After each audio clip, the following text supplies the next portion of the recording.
اللہ اکبر اللہ اکبر اللہ اکبر اللہ اکبر۔ یہ پاکستان تو ایمان کے جلووں کا مسکن ہے، یہ پاکستان تو قرآن رضیت باللہ ربا وبالاسلام دینا وبمحمد صلی اللہ علیہ وسلم نبیا ورسولا۔ اللہ اکبر، الحمدللہ رب العالمین، الصلاۃ والسلام علی سید الانبیاء والمرسلین۔ پاکستان بنایا تھا، پاکستان بچانا ہے، پاکستان بنایا تھا، پاکستان بچانا ہے، تن من دھن سب وار کے ہم نے یہ پرچم لہرانا ہے۔ یاد ہے تم کو ہندوستان میں جب انگریز کا سایہ تھا، گنگا جمنا کی دھرتی پہ کفر کا بادل چھایا تھا، مسلم لیگ نے گھر گھر جا کے قوم کو پکڑ جگایا تھا۔ اب اس دیش کے والی ہم ہیں، ہم نے اسے بچانا ہے۔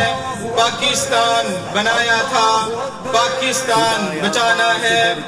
میرے دیش کے ہر چپے میں یا رب امن کے پھول کھلے، شام و سحر کے ہر لمحے میں عدل و احسان کے دیپ جلے، اس کے ہر باسی کو یا رب علم کے جام ملے، اس کے دشمن جل جل کر خود اپنی موت میں آپ مرے۔ اے آصف، ہم نے اپنے دیش میں اپنا دین چلانا ہے۔ پاکستان بنایا تھا، پاکستان بچانا ہے۔ اللہ تعالیٰ کا کروڑوں احسان کہ ہم ایک اعزاز سلطنت کے اندر سانسیں لے رہے ہیں، اور یہ پاکستان کے حصول کے لیے 10 لاکھ جانوں کا نذرانہ پیش کیا گیا، 90,000 سے زائد ماں بہنوں بیٹیوں کی عصمت دری ہوئی، اور 2 کروڑ لوگوں نے گھر چھوڑا۔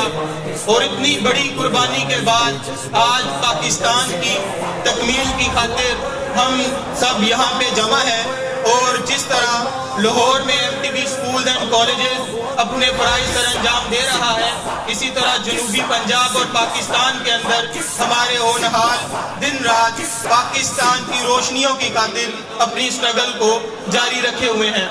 اس پاکستان کو حاصل کرنے کے لیے جتنی زیادہ قربانیاں دی گئیں، اور اس کو بچانے کے لیے بھی آج اس جذبے کی ضرورت ہے جو شہداء نے پاکستان کو حاصل کرنے کے لیے دیا۔ اور وقت کے دامن میں اتنی زیادہ گنجائش نہیں، ابھی بہت ساری پرفارمنسز بھی باقی ہیں بچوں کی، اور جس سے آپ محظوظ ہو رہے ہیں۔ میں ایک دفعہ تمام پیرنٹس کو اور بچوں کو اپنی طرف مخاطب کرنا چاہتا ہوں، وہ ذرا اپنے سارے کام چھوڑ کے اس عزم کا اظہار کریں کہ ہم پاکستان کے لیے اپنے تمام کے تمام جتنے وسائل ہیں اور ہماری تن من دھن سب پاکستان کے لیے قربان ہیں۔ میرے ساتھ مل کے رائٹ آرم اٹھا کے نعرہ لگائیں، پاکستان پاکستان۔ اور اس مشن کی خاطر ہمیں جو بھی قربانی دینی پڑی، کسی قسم کی قربانی سے دریغ نہیں کریں گے۔ اور اختتام کر رہا ہوں، اٹھو میری ملت کے سپوتوں کو جگا دو، بارش میں بھی سوئے ہوئے آؤں کو اٹھا دو، اگر خطرہ ہے حلالی کہلائے نہ چلی بھی، ایسے فتنے کی چنگاری کو تھوکوں سے بجھا دو۔ ایوان جو کرتا ہے تیرے ایمان پہ حملے، ایسے فسق کے اڈے کی بنیادیں ہلا دو۔ خربوز پہ پہرے کا اگر حقدار ہے گیدڑ، تو مالی کو بھی جینے کا دستور سکھا دو۔ آصف کا ہے تم سے یہ پیغام محبت، اس ملک کی بگڑی کو قرآن سے بنا دو۔ Thank you very much.